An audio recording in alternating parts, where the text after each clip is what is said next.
तीसरा पॉइंट लिखो अपनी कॉपी के ऊपर, अगर आपको डिलीवरेंस चाहिए आपकी लाइफ में, जिसके ऊपर आपकी लाइफ निर्भर करती है, तो आपको अपनी बुलाहट को फॉलो करना होगा।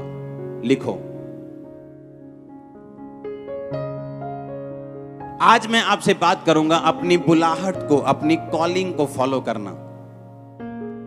बहुत से लोग पूछते हैं मेरी बुलाहट क्या है, मैं कैसे जानूं कि मेरी कॉलिंग क्या है, परमेश्वर ने मुझे किस काम के लिए बुलाया है। हर एक विश्वासी की जिंदगी में दो तरह की बुलाहट है। लिखो,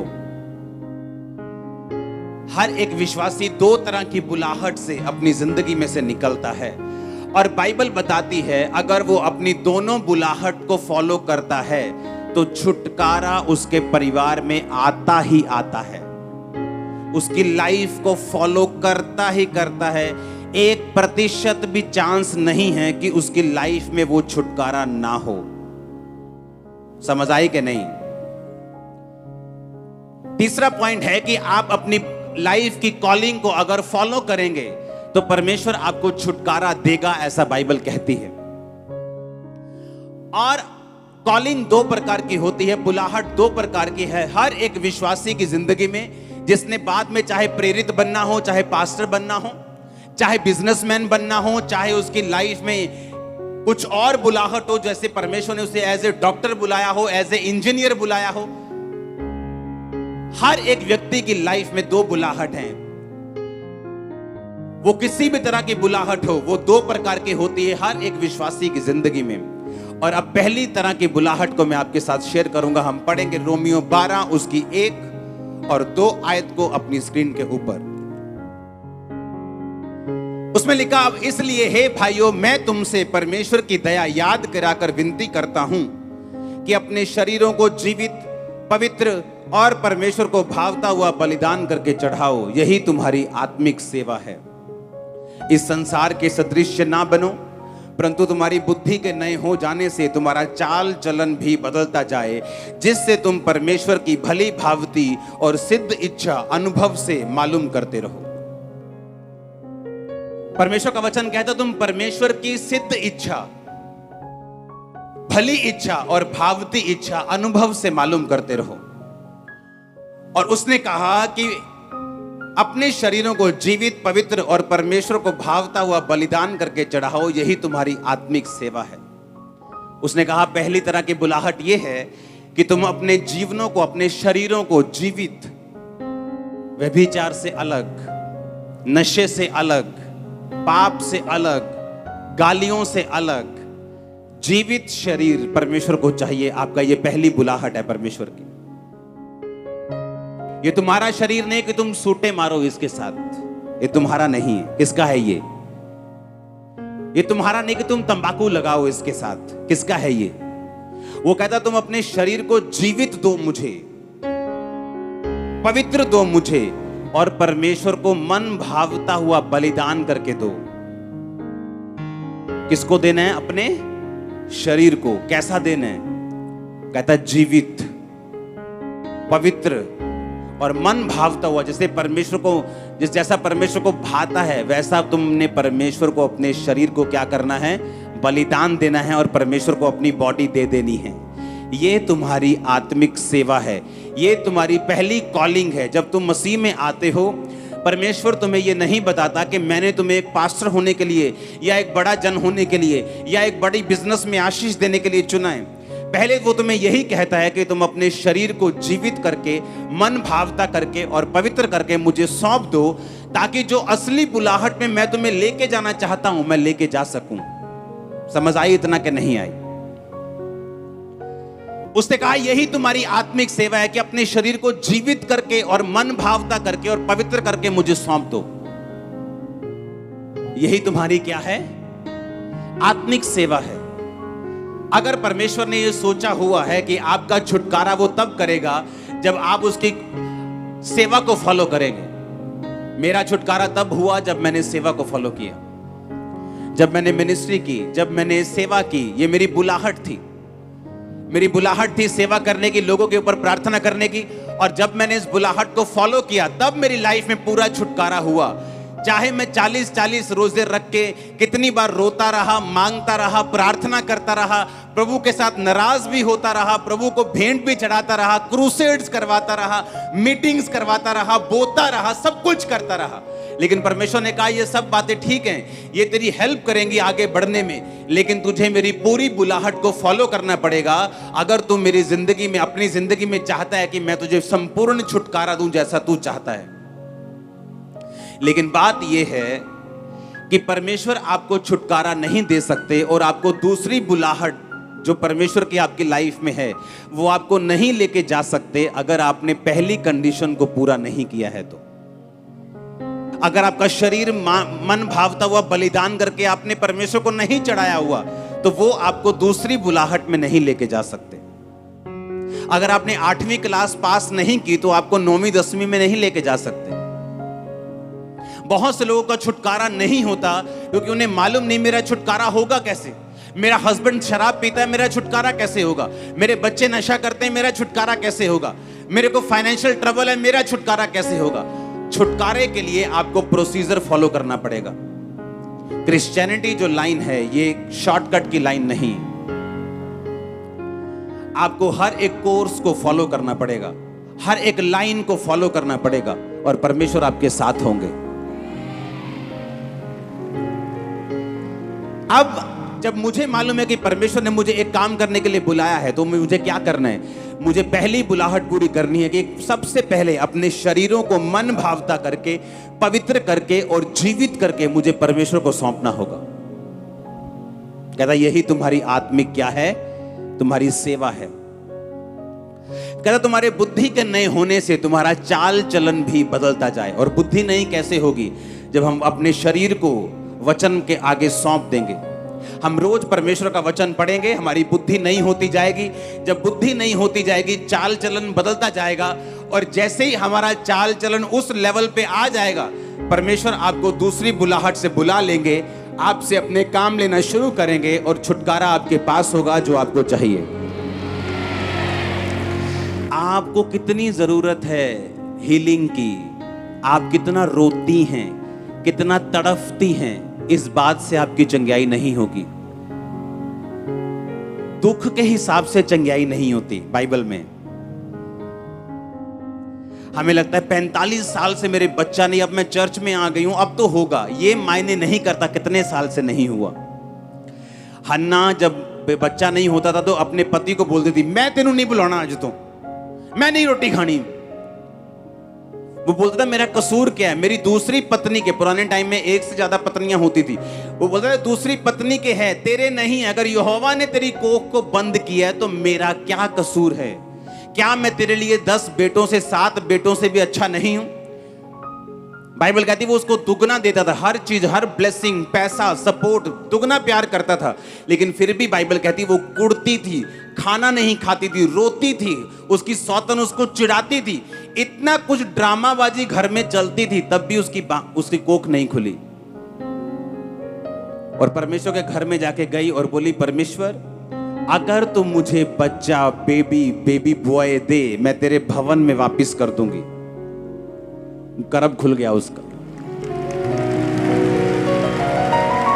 परमेश्वर ने यह नहीं कहा कि तू बहुत रो के आई है इसलिए मैं तेरे गर्भ को खोलता हूं, तू बड़ी दुखी थी मैं तेरे गर्भ को, तू बड़ी चिड़ी हुई थी मैं तेरे गर्भ को खोलता हूं। जैसे ही उसने अपनी बुलाहट को समझा कि मेरी बुलाहट ये है कि सबसे पहले मैं अपने जीवन को परमेश्वर के हाथों में सौंप दूं, प्रार्थना करूं, और दूसरा मेरी बुलाहट ये है कि परमेश्वर के लिए मैं एक बेटे को जन्म दूं जो खुदा की सेवा करे। अब आप मेरी बात को समझ रहे कि नहीं? जैसे ही उसको समझ आई कि मेरी बुलाहट यह है कि पवित्र आत्मा ने उसे समझाया, वो गई और उसने प्रार्थना की, पवित्र आत्मा ने उसे उभारा, बोल कि अगर तेरे बेबी बॉय होगा, बेटा होगा, तो परमेश्वर के घर में दे देगी और परमेश्वर के घर में वो सेवा करेगा। और परमेश्वर को एक नबी चाहिए था जिससे वो बात कर सके। जैसे ही उसने परमेश्वर की मर्जी को पूरा किया परमेश्वर ने उसको ताकत दी। मैंने लोगों को मसीह बनते देखा है लेकिन उनका पूरा छुटकारा होते हुए कई बार नहीं देखा, क्योंकि पूरा छुटकारा निर्भर करता है कि मसीह बनने के बाद, अपने शरीरों को जीवित प्रभु को चढ़ाने के बाद जब परमेश्वर आपसे दूसरी बुलाहट के विषय में कुछ कहता है, आप उसे पूरा करते हैं कि नहीं करते? कई बार कुछ लोगों को परमेश्वर ने बुलाया होता है सेवा करने के लिए, एक खास जगह के ऊपर सेवा करने के लिए। अगर परमेश्वर ने मुझे इस जगह सेवा करने के लिए बुलाया है, मैं जितना मर्जी अनॉइंटेड हूं, गिफ्टेड हूं, अगर मैं जगहें चेंज कर दूंगा, परमेश्वर मेरे साथ सेवा नहीं करेगा। मैं पूरी दुनिया में जाऊंगा इस्तेमाल होने के लिए, वो बात अलग है, लेकिन मेरी मेजर सेवकाई कहां है? आपके बीच में। आप मेरी बात समझ रहे कि नहीं? मेरी ब्लेसिंग भी यहीं पे है, मेरी प्रोटेक्शन भी फिर यहीं पे है, सारा कुछ यहीं पे है, क्योंकि मेरी कॉलिंग ये है, मेरी बुलाहट ये है। अगर परमेश्वर ने किसी व्यक्ति को एक चर्च में सेवा करने के लिए बुलाया, तो उसका छुटकारा वहीं होगा। वो चाहे 7-10 साल बाहर घूम के देख ले, उसका छुटकारा नहीं, संपूर्ण छुटकारा नहीं होगा। ये एक डर वाली बात है, और ये एक परमेश्वर के सामने रेवरेंस, हमें डर लगता है परमेश्वर जब हम इस बात को सोचते हैं। तो कई बार मैं ऐसे लोगों को जानता हूं, मैं पूरे पास्टर्स को मिलता हूं, लोगों से दुनिया घूमता हूं, ऐसे लोगों को जानता हूं जिनकी बुलाहट है वो चर्च में फुल टाइम सेवा करना, लेकिन उनके फनी बिहेवियर की वजह से, उनके गलत बिहेवियर की वजह से पास्टर उनको फुल टाइम नहीं रख पाता, और जब वो फुल टाइम उन्हें सेवा करने का मौका नहीं देता, उनका छुटकारा नहीं होता। अब वो सेवा कर भी रहे लेकिन पूरे छुटकारे में नहीं। बाइबल में लिखा कुछ बरकतें परमेश्वर ने अपने दासों के हाथ में दी हुई हैं, उसके हक में रखी। जिनके पाप तुम माफ करो, उसने कहा उनके माफ किए गए। अपने दासों को कहा जिनके तुम रखो उनके रखे गए। ये बात लोगों को मालूम नहीं।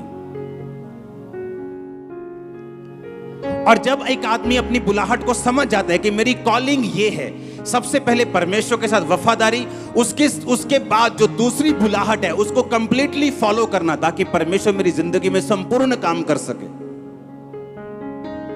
मैं आपको लिख के देता हूं, वो किसी की शक्ल नहीं देखता। आप बड़े से बड़े दास हों, आप बड़े से बड़े बोने वाले हों, आप बड़े से बड़े सेवक हों, बड़े से बड़े सिंगर हों, बड़े से बड़े विश्वासी हों, वो किसी की शक्ल नहीं देखता। क्यों पढ़ूं मैं पुराना नियम जो 5000 साल पुराना है? मैं आज का इंसान हूं, मैं कंप्यूटर इंजीनियर हूं, मैं आज का बंदा हूं, मैं 10,000 साल पुरानी, ये 5,000 साल पुरानी, 3,000 साल पुरानी बातें क्यों पढ़ रहा हूं? क्योंकि उससे मुझे समझ आती है कि किन किन लोगों ने क्या किया कि परमेश्वर खुश हुए, और किन किन लोगों ने क्या नहीं किया कि उनको दुखों का सामना करना पड़ा। पहला राजा 1 उसकी 5 और 6 आयत को मैं पढ़ूंगा, आप अपनी स्क्रीन पे उसे देखेंगे। तब हगीत का पुत्र ओदनिया कौन है? दाऊद का बेटा, सिर ऊंचा करके कहने लगा मैं राजा बनूंगा। सो उसने रथ और सवार और अपने आगे आगे दौड़ने को 50 पुरुष रख लिए। उसके पिता ने तो जन्म से लेकर उसे कभी यह कहकर उदास ना किया था कि तूने ऐसा क्यों किया। वह बहुत रूपवान यानी बहुत सुंदर था, और अबशालोम के पीछे उसका जन्म हुआ था। फिर से अपनी स्क्रीन के ऊपर देखेंगे इस वचन को। उसके पिता ने जन्म से लेकर उसे कभी यह कहकर उदास नहीं किया था, तूने ऐसा क्यों किया? जब कोई बच्चा शरारत करता है, कोई ऐसा काम करता है जो वचन के खिलाफ है, जब हम ये वर्ष पढ़ते हैं तो हमें ऐसा लगता है कि दाऊद बड़ा अच्छा आदमी था। लगता है कि नहीं? बहुत सॉफ्ट, अपने बेटे को कभी नहीं डांटा, प्यारा आदमी, कभी उदास नहीं किया। लगता है कि नहीं? हाँ, बचपन से लेके जवान तक कभी उदास नहीं किया अपने बेटे को। हमें पढ़ के ऐसा लगता है हमें भी ऐसा हो जाना चाहिए, लेकिन वचन क्या कहता है आज हम वो पढ़ेंगे। नीति वचन 22 उसकी 6 आयत में लिखा हुआ, लड़के को उसी मार्ग की शिक्षा दे जिसमें उसको चलना चाहिए, वो बुढ़ापे में भी उससे ना हटेगा। सब बोलो आमीन। यशायाह 54 उसकी 13 आयत में लिखा, तेरे सब लड़के यहोवा के सिखलाए हुए होंगे और उनको बड़ी शांति मिलेगी। परमेश्वर के वचन में लिखा, अपने लड़के की ताड़ना छड़ी से कर। तो तू छड़ी से जब उसकी ताड़ना करेगा तो उसको मृत्यु से बचाएगा। पर दाऊद ने अपने लड़के की ताड़ना छड़ी से नहीं की और उसने अपने लड़कों को कभी नहीं सुधारा और कभी भी बाइबल से उनको यह शिक्षा नहीं दी बचपन से लेके कि तुम्हें यहोवा के सामने कैसे चलना है। दाऊद अपनी जिंदगी के हर हिस्से में महाकामयाब व्यक्ति था, लेकिन अपने परिवार में वो एक फेल व्यक्ति था। वो दाऊद जिसके साथ परमेश्वर हमेशा रहता था, वो दाऊद जो एक भी लड़ाई नहीं हारा, वो दाऊद जो पवित्र आत्मा से भरा हुआ था। लेकिन परमेश्वर ये कहता है कि तुम चाहे जितने मर्जी बड़े विश्वासी क्यों ना हो, तुम्हें वचन के ऊपर चलना सीखना होगा।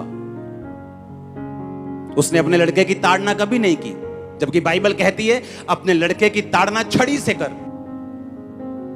तो जब छड़ी से तू ताड़ना देगा अपने बेटे को तो उसको मौत से बचा लेगा। पर दाऊद ने कभी अपने बेटे को ताड़ना नहीं दी, उसको कभी उदास नहीं किया, उसको हमेशा शाबाशी देता रहा और बोलता रहा कोई बात नहीं, सियाना हो जाएगा। आप मेरी बात समझ रहे कि नहीं? और सिर्फ एक ही ऐसा क्षेत्र, एक ऐसा एरिया, एक ऐसी चीज थी जिसमें दाऊद फेल था, वो था उसका परिवार। कारण यह था परमेश्वर के वचन को इग्नोर करना और दूसरा बैतशेबा के साथ व्यभिचार करना। आप मेरी बात समझ रहे कि नहीं? उसके परिवार में छुटकारे की कमी इसलिए थी क्योंकि वो परमेश्वर के वचन को पूरी तरह से फॉलो और अपनी बुलाहट को फॉलो नहीं कर पाया।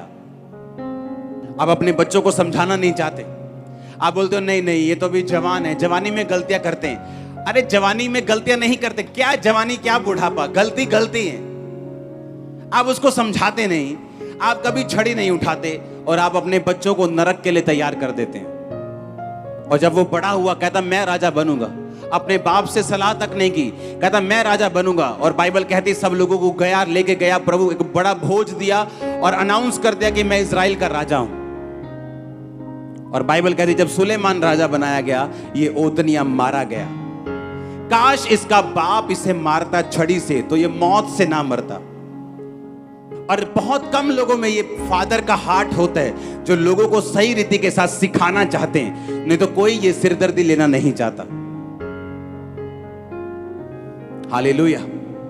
उसने कहा जो पहला काम तेरा है वो ये है कि अपने शरीरों को पवित्र मन भावता जीवित करके परमेश्वर को चढ़ाना।